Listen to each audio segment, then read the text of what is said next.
देखिए, ये आज श्रीनगर डिस्ट्रिक्ट की मीटिंग हुई और श्रीनगर सेंट्रिक ही मीटिंग थी। आपको मालूम है कि श्रीनगर के जो लोग हैं इनके वसाइलों पर बहुत असर पड़ा है। यहाँ पर श्रीनगर में एग्रीकल्चरल इकोनॉमी नहीं है। यहाँ पर इकोनॉमी जो है वो ट्रेड है, वो टूरिज्म है, वो एम्प्लॉयमेंट है, इसी पर सारा डिपेंडेंट है।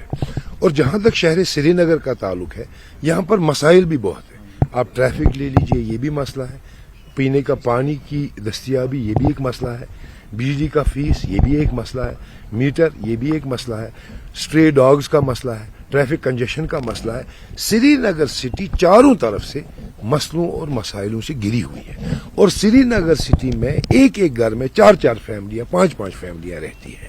श्रीनगर की इक्तिसादी हालात बहुत खराब है। श्रीनगर के मसाइल बहुत ज्यादा है। श्रीनगर को बहुत सालों से नजरअंदाज किया गया है। श्रीनगर के पास अपने वसाइल नहीं है। जो वसाइल इनके पास है उनकी हालत आप जानते हैं। पहलगाम हमले के बाद टूरिज्म का क्या हुआ, उसके बाद एम्प्लॉयमेंट का क्या हाल है, बेरोजगारी कितनी है, ड्रग्स शहर श्रीनगर में कितने आम है, इस पर कार्रवाई होनी चाहिए। हमारा यूथ इसमें इन्वॉल्व हो रहा है।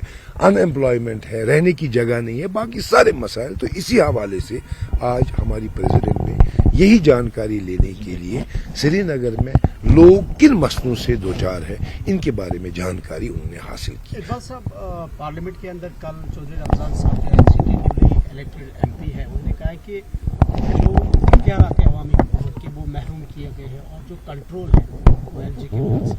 तो किस तरह से आप उनके देखते हैं कि एक इलेक्टेड गवर्नमेंट जिनके पास एक भारी अक्सरियत है, मैंडेट है, उसके बाद भी फ्लोर ऑफ द हाउस ये कह रहा है कि हमारे इख्तियारात महरूम किए गए हैं। देखिए, आपने देखा होगा कि बहुत सारे काम ये करंट हुकूमत जो है कर रही है। जैसे किसको कहाँ ट्रांसफर करना है, एमएलए को क्या फंड देना है, एमएलए की तनख्वाह कैसे बढ़ानी है, कितनी गाड़ियां किसके लिए चाहिए, ये सारे काम ही तो हैं, ये हो रहे हैं।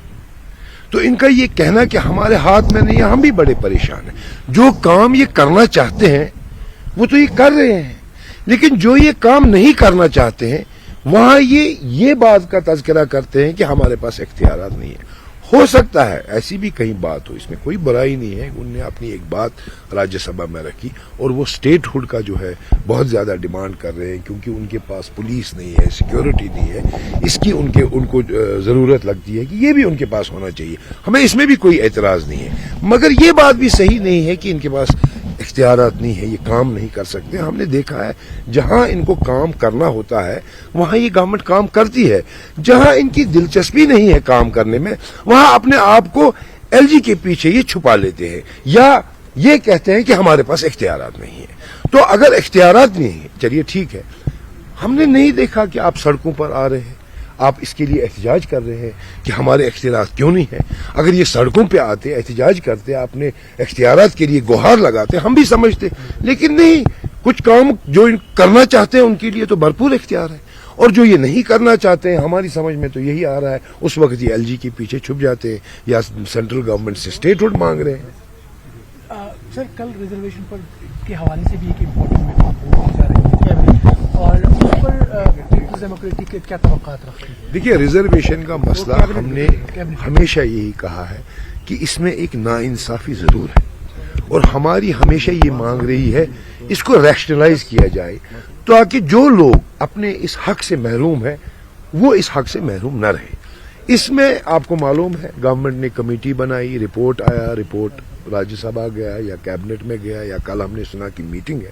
तो हमारी तवक्का ये है कि जितनी जल्द इस मसले का रेजोल्यूशन आए हम इसको वेलकम करते हैं, क्योंकि जितनी देर ये नाइंसाफी वहां रहेगी उतनी देर हमारे बच्चे जिनका ये हक है वो अपने हक से महरूम रहेंगे।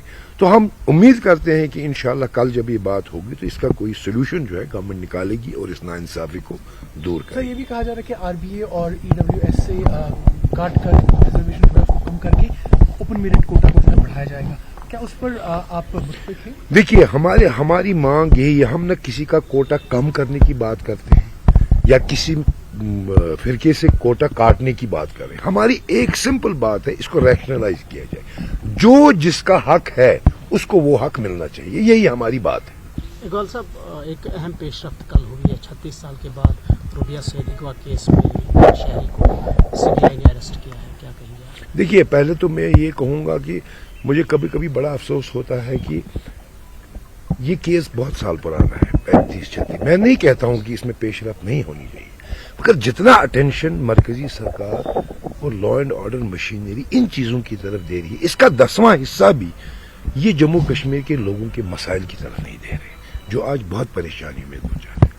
یہ بھی ہونا چاہیے، انصاف ملنا چاہیے، ہر قانونی کارروائی ہونی چاہیے. لیکن جب آپ کمپیرزن کرتے ہیں کہ اس کے مقابلے میں جو لوگ ہیں جموں کشمیر کے جو پریشانیوں سے جوجھ رہے ہیں، اس کے لیے اتنا انتھوزیازم نہ مرکز میں دکھایا میں نہ اسٹیٹ میں. دوسری بات، میں نے یہ اخبار میں پڑھا کہ اخبار میں لکھا تھا کہ سی بی آئی کہہ رہی ہے ہم نے ایک ایبسکانڈر کو جو ہے گرفتار کر لیا.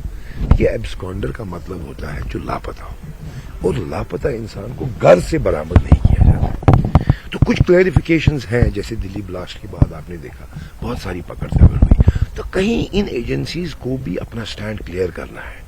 لوگ تشویش میں پڑتے ہیں ان کے بیانوں سے، ان کی باتوں سے. اگر ایبسکانڈر ہے تو گھر میں برآمد نہیں ہوتا. اگر 10 لاکھ کا انعام تھا تو اتنے سالوں سے کہاں تھا، کیا تھا؟ یہ کچھ سوال ہے جن کے جواب ان کو دینے چاہیے، منظر عام پر لانے چاہیے، تاکہ جو لوگوں نے آج 30-40 سال کے بعد اس جمہوریت پر اپنا اعتماد ظاہر کیا، اتنی بڑی تعداد میں لوگ باہر آئے اور ووٹ ڈالے، اس اعتماد کو مرکزی سرکار کو برابر رکھنا ہے. اس اعتماد کو ٹھیس نہیں پہنچانی ہے. جموں کشمیر کے لوگ، آپ نے دیکھا جب پہلگام کا انسیڈنٹ ہوا، کس طرح ان ایکویوکلی ہر فرقے کے لوگ سڑکوں پہ آئے اور اس ٹیررزم کو ڈیناؤنس کیا.